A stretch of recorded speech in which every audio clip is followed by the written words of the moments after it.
लीजिए, मैं एक बार फिर से आप सबों की खिदमत में अपनी एक ताज़ा तरीन कहानी लेकर हाजिर हूँ। मेरी आज की कहानी है फिर याद सुहानी आई। अगर मेरी कहानी पसंद आए तो मेरे चैनल को सब्सक्राइब, लाइक और शेयर कर दें। शुक्रिया। तो अब मैं शुरू करती हूँ। बात तब की है जब मैं बीए में एडमिशन ली थी। एक दिन TSRDS Tata steel rural development society की तरफ से अखबार में एक इश्तिहार देखकर मैं बहुत खुश हो गई। TSRDS को एक ज्वेलरी डिज़ाइनर की ज़रूरत थी और मुझे ज्वेलरी डिज़ाइन करना आता था। मैंने अखबार में दिए गए नंबर पर कॉल किया। उन्होंने बताया कि 2 दिन बाद ज्वेलरी डिज़ाइनरों का test TCS tribal culture centre में होगा। इश्तिहार वाले फॉर्म को भरकर दूसरे दिन शाम तक TSRDS में जमा करना है। फॉर्म जमा करने पर एंट्री कार्ड मिल जाएगी जिसे लेकर टेस्ट के लिए जाना है। इस टेस्ट में जो सबसे अच्छा होगा उसको ट्रेनर रख लिया जाएगा। मैं बहुत खुश हुई, अम्मी को बताई तो अम्मी बोली, अगर तुम्हें शौक है तो मैं तुम्हारे अब्बू से बात करूँगी। अब्बू पहले तो नाराज़ हुए मगर फिर मेरे आंसुओं को देखकर राज़ी हो गए। टेस्ट के दिन मैं रिश्ते की बहन के साथ TCC ट्राइबल कल्चर सेंटर जो जमशेदपुर के सुनारी में वाक़ है वहाँ पहुँच गई। बहुत ही खूबसूरत जगह थी ये, काफ़ी वसी, मुख्तलिफ़ इक़साम के फूलों से सजा लॉन, फलों के भी बहुत सारे दरख्त थे वहाँ। मखमली घास पर बैठने के लिए सीमेंट की कुर्सियाँ बनी हुई थीं। उन कुर्सियों पर पेड़ों के घने साए थे। टेस्ट के लिए बहुत से लोग आए हुए थे। कुछ लोग कॉरिडोर में और कुछ लोग पेड़ों के नीचे कुर्सियों पर बैठे थे। मैं और बाजी भी कुर्सी पर आराम से बैठी इर्द गिर्द का जायज़ा लेने लगी। लॉन के आखिर में बड़े बड़े कमरे थे जहाँ से लड़कियों की बातें करने की आवाज़ें आ रही थीं। मैं उठकर कमरे की खिड़की के पास आई तो देखी कि कमरे के अंदर लड़कियां खुश गप्पियों के दरमियान कुछ बना रही हैं। मैं इशारे से बाजी को अपने पास बुलाई। बाजी आईं और कमरे में देखने के बाद बोली, अगर तुम्हारा सिलेक्शन हो गया तो तुम्हें भी यहाँ रहकर इन लड़कियों को ज्वेलरी डिज़ाइन करना सिखाना पड़ेगा। देखो, वो लोग जूट से कुछ बनाने में मगन हैं। बाजी की बात सुनकर मैं खुश हो गई। जब ही बेल बजने लगी और टेस्ट देने आए सभी लोगों को एक बड़े हॉल में जमा कर लिया गया। बाजी बाहर ही रही। मैं हॉल में आ गई। हॉल काफ़ी वसी था जिसमें कई टेबल लगे हुए थे। सभी टेबल को 2 तरफ से पर्दे से घेर दिया गया था। शायद इस पर्देदारी का मतलब ये था कि कोई किसी की नकल न कर सके। टेबल के पीछे एक खूबसूरत सी कुर्सी थी और कुर्सी के पीछे दीवार। टेबल के सामने का हिस्सा खुला हुआ था। सभी उम्मीदवारों को एक एक टेबल मिल गई। टाइम 2 घंटे का था। मैं टेबल पर आई तो देखी ज्वेलरी बनाने के लिए बहुत सारा मटेरियल टेबल पर था। टेस्ट लेने आए एक्सपर्ट ने सबों से पूछा, अगर किसी चीज़ की ज़रूरत है तो बताएं, वरना टेस्ट शुरू होने पर कुछ नहीं मिलेगा। टेस्ट शुरू होते ही मैं फुर्ती से ज्वेलरी डिज़ाइन करने लगी। मैंने हल्के डिज़ाइन की बहुत सारी ज्वेलरी बना दी। छोटे छोटे कान के झुमके, हाथ की चूड़ियाँ, पाँव के पायल, मांग का टीका सब बना दी मैं, मगर सबके डिज़ाइन बहुत हल्के थे। एक्सपर्ट मेरी ज्वेलरी देखकर हैरान थीं। दिगर उम्मीदवारों ने बहुत भारी और खूबसूरत डिज़ाइन की ज्वेलरी बनाने के चक्कर में एक सेट भी मुकम्मल नहीं किया था। TCC की सेक्रेटरी जोशना तिर्की मैम ने प्यार से मेरे सर पर हाथ रखा, फिर बोली, अखबार देखती रहना। उनके इस जुमले पर मैं फूले ही ना समाई। घर आकर अम्मी को बताई तो अम्मी खुश हो गईं और जब अब्बू को पता चला तो अब्बू बोले, बेटा ये टाटा कंपनी के ज़ेरे इंतज़ाम चलने वाला सेंटर है, तुम्हारा सिलेक्शन बड़ा मुश्किल है। तुम्हें शौक था इसलिए टेस्ट देने जाने दिया, अब रहने दो, तुम्हें वहाँ जाने की ज़रूरत नहीं है। सिलेक्शन हो जाने पर मैं जाऊँगी बस, मैंने ज़िद्दी से लहजे में कहा, जिस पर अब्बू ने सख्ती से दोबारा वहाँ जाने से मना कर दिया। मैं फिर से रोने बैठ गई और तब तक रोती रही जब तक अब्बू को राज़ी न कर लिया।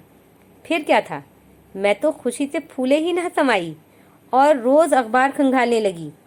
एक दिन मेरा नाम अखबार में आ गया, मैं तो बहुत खुश थी।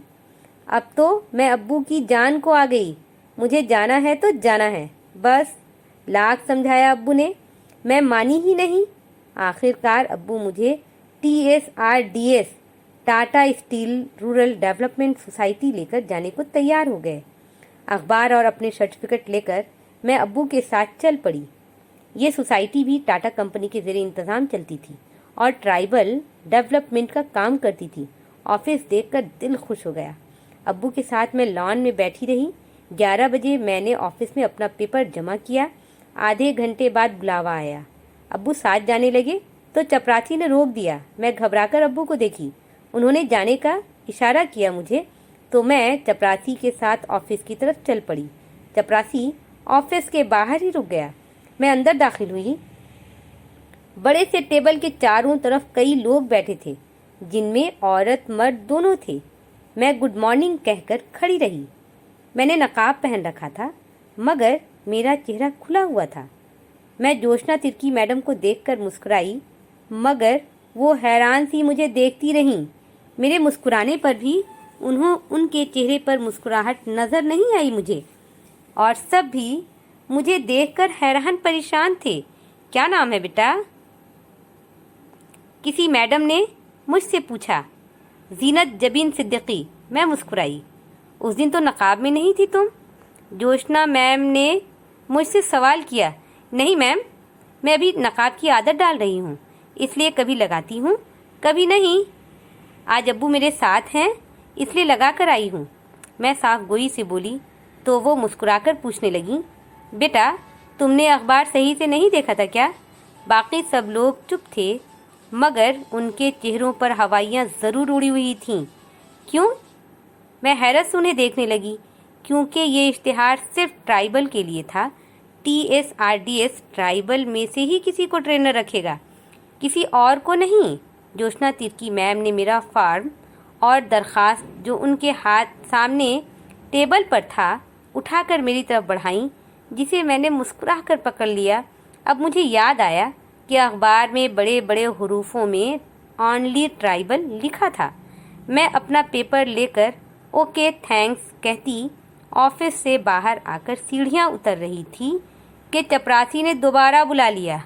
मैं वापस आ गई। इस बार चपरासी ने बाहर ही रुकने को कहा। मैं बाहर ही रही। अंदर से उन लोगों की आवाज़ें आ रही थीं। मुस्लिम है तो क्या हुआ? बहुत लगन से ज्वेलरी बना रही थी। ये जोशना तिर्की मैम की आवाज़ थी। बाकी सब मेरे खिलाफ थे। अंदर नहीं नहीं का शोर मचा था। मैं बाहर ही रही। फिर मैंने देखा एक शख्स 60 साल के रहे होंगे, सामने से आ रहे हैं। मैं साइड हो गई। वो ऑफिस में दाखिल हुए। मैंने उन्हें गुड मॉर्निंग कहा, फिर खामोशी। सबने उन्हें गुड मॉर्निंग कहा, फिर खामोशी छा गई। मैं पास पड़ी कुर्सी पर बैठ गई।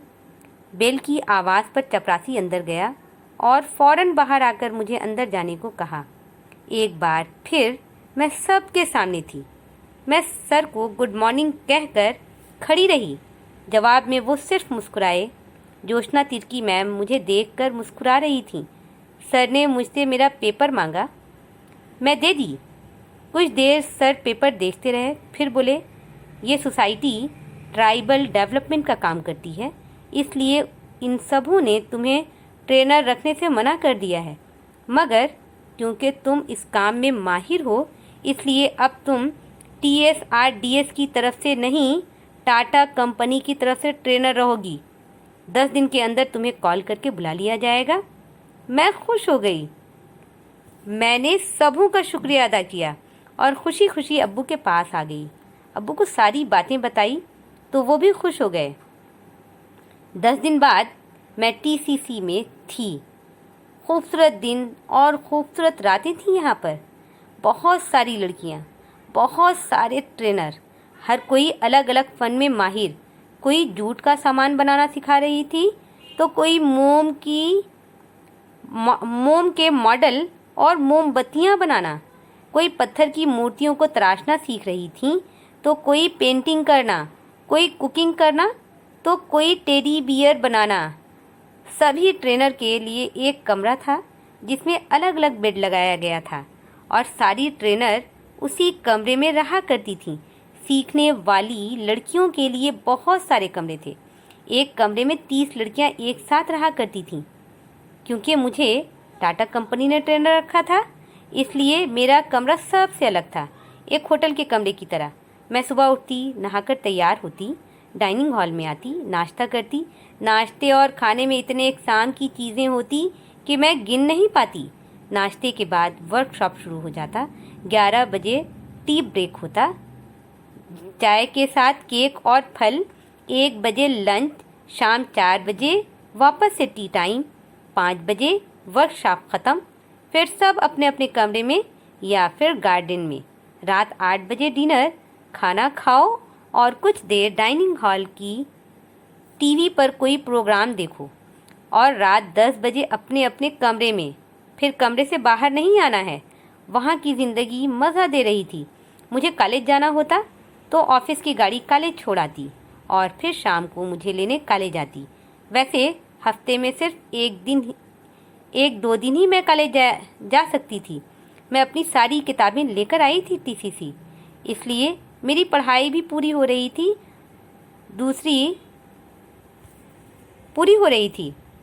दूसरी जो ट्रेनर थीं वो सब मुझसे ज़रा तनी सी रहती थीं। शायद उन लोगों को भी मेरा सिलेक्शन बुरा लगा था। मैं थोड़ी सी नटखट थी, कुछ इधर करती, कुछ उधर कर देती, थोड़ी बातूनी भी थी। कोई बात करे न करे, मुझे करनी है तो करनी है। थोड़ी शरारती सी थी, थोड़ी चंचल थी और ज़िद्दी तो हद दर्जे की थी। अपनी ज़िद सबसे ऊपर, सबकी बातें उसके नीचे। मेरी ज़िद ही थी कि मैं वहाँ थी, वरना। एक दिन सुबह उठी तो देखी लड़कियाँ कच्चे आम की कीरियाँ खा रही हैं। मैं मांगी, किसी ने नहीं दिया। मैं रात पढ़ाई करती थी, इसलिए सुबह जल्द नहीं उठ पाती थी। जो लड़कियाँ जल्दी उठती थीं वो आम ले लिया करती थीं। मुझे कच्चे आम बहुत पसंद थे। जब उन लोगों ने आम नहीं दिया तो मैं लॉन में आ गई। आम ढूंढी, नहीं मिला मुझे।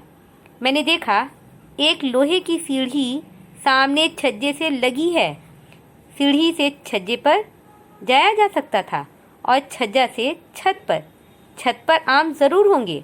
मैंने सोचा, क्योंकि आम के पेड़ की शाखें छत को चूम रही थीं। ये ध्यान आते ही मेरे दिमाग में शैतानी आ गई। दुपट्टा कमर पर बांधकर दौड़ पड़ी मैं। सीढ़ी से छज्जा पर, छज्जा से छत पर जो शाखें झुकी हुई थीं, उन शाखों में बहुत आम लगे थे। कुछ आम छत पर गिरे हुए थे। मैं आम खाने लगी। फिर जब वापस से छज्जा पर आई तो सीढ़ी गायब थी। मैंने आवाज़ लगाई, लड़कियां आ जा रही थीं, मगर किसी के कान पर जूं न रेंगी और न ही किसी ने मेरी आवाज़ पर मेरी तरफ देखा। मैं समझी मेरी आवाज़ उन तक नहीं गई है। मैं और ज़ोर से चिल्लाई, कोई सीढ़ी लगा दो। इस बार भी कोई नहीं आया। मैं समझ गई ये लोग मुझे इग्नोर कर रही हैं। मैं छज्जे से पैर लटकाए बैठी रही। जब ही कुछ लड़कियां आईं और कहने लगीं, आज सर से तुम्हें बहुत डांट मिलेगी। हो सकता है सज़ा के तौर पर तुम्हें कुछ दिनों के लिए घर भी जाना पड़े। क्यों भला? मैं हैरान हुई। तुम छत पर जो चली गई हो, यहाँ छत पर जाना मना है। उन लड़कियों में से एक बोली, मैं तो आम लेने आई थी।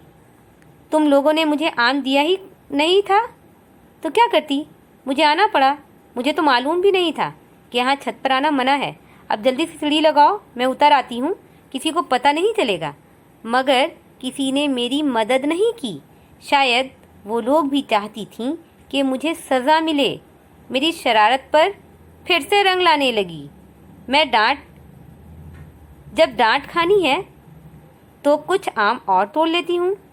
मैं फिर उठी, वापस से छत पर आई और लगी आम तोड़ने। अब लड़कियाँ चिल्ला रही थीं, मत तोड़ो मत तोड़ो, मगर मैं तोड़ती रही। इतना आम तोड़ी के छत पर आमों का ढेर लग गया। 8:30 बजे सर की गाड़ी टीसीसी में दाखिल हुई। सर गुड मॉर्निंग, मैं छत पर से चिल्लाई। वो गाड़ी से उतर कर इधर उधर देखने लगे। टाटा कंपनी के रिटायर अफसर थे वो। रिटायरमेंट के बाद टीसीसी ने उन्हें ऑफिस के कामों के लिए रख लिया था। नाम था प्रकाश टुडू। सर मैं यहाँ छत पर आम तोड़ रही हूँ, मैं और ज़ोर से चिल्लाई। सर को आते देख सब लड़कियाँ अपने अपने कमरे में चली गई थीं। सर ये ले आम, इसके अचार डाल सकते हैं आप, इसे जैम बना लें, इसकी जेली तैयार कर सकते हैं आप। सर लड़कियां आम खा रही थीं, मैंने मांगा, किसी ने नहीं दिया। यहाँ छज्जे के नीचे सीढ़ी थी, मैं उस पर से छत पर आ गई, आम उठाकर खाई। फिर उतरना चाहा तो देखी सीढ़ी गायब है, मैं उतर ना सकी। अगर उतर आती तो आपको पता भी नहीं चलता कि मैं छत पर गई थी। मैंने सबसे कहा भी सीढ़ी लगा दो, मगर किसी ने नहीं लगाया। सब मुझे डांट खिलाना चाहती हैं। लड़कियां कह रही थीं, मुझे घर जाना पड़ेगा। सर मैं घर जाऊंगी तो आम भी ले जाऊंगी, मुझे कच्चे आम बहुत पसंद हैं। 1 आम, 2 आम, 3 आम, 4 आम, आम ही आम। लॉन में आम का ढेर लग गया। प्रकाश टुडू सर हैरान परेशान मुझे देख रहे थे। जितनी तेज़ी से मेरी ज़बान चल रही थी उतनी ही तेज़ी से मैं आम नीचे फेंक रही थी। मेरी बातें और मेरी हरकत देखकर सर तो हंस हंस कर बेहाल हो रहे थे। लड़कियां अपने अपने कमरे से निकल आई थीं, वो सब भी खूब हंस रही थीं। जब ही जोशना तिर्की मैम की गाड़ी आ गई, मैंने उन्हें भी गुड मॉर्निंग कहा और लगी उनके लिए भी आम फेंकने। मैडम ये आपके लिए हैं। 1 2 3 4 आम मखमली घास पर जमा होते जा रहे थे। जोशना मैम सर के बराबर आकर रुक गईं। मेरी हरकत देखकर उनके होंठ भी मुस्कुरा रहे थे। फिर उन्होंने जाने क्या कुछ कहा सर से, और सर ने जाने क्या कुछ मैम से, मैं सुन न सकी। हाँ, उन दोनों की वो हंसी जो उस वक्त मेरे लिए गनीमत थी, फिजा में गूंज गई तो मैं पुरसुकून हो गई। सर के हुक्म पर सीढ़ी लगाई गई। मैं अंदाज़े बेनियाजी से नीचे उतर आई। जोशना मैम ने मेरे सर पर हाथ रखा। सर अब भी हंस रहे थे। फिर गार्ड को बुलाया गया। उन्होंने सारे आम बोरे में भरकर सर और मैम की गाड़ियों में रख दिया। एक बड़ी टोकरी में आम भरकर मेरे कमरे में भी रखवा दिया गया कि जब मैं छुट्टी पर घर जाऊं तो लेती जाऊं। सारी लड़कियां मुझे देखकर मुस्कुरा रही थीं। मैं भी उन्हें देखकर खुशी से फूले नहीं समा रही थी। फिर वो सब मेरी बहुत अच्छी दोस्त हो गईं और आज भी उनसे मेरी बहुत अच्छी दोस्ती है। अब मैं टीसीसी छोड़ चुकी हूँ, मगर शायद वहाँ की खूबसूरत यादों को कभी ना भूल पाऊँ। मेरी आज की कहानी यहीं पर ख़त्म होती है। मैं अपनी अगली वीडियो में अपनी एक ताज़ा तरीन कहानी लेकर जल्द हाजिर होती हूँ। जब तक के लिए मुझे इजाज़त दें। अपना ध्यान रखें, अपनों का ध्यान रखें। अल्लाह हाफिज़।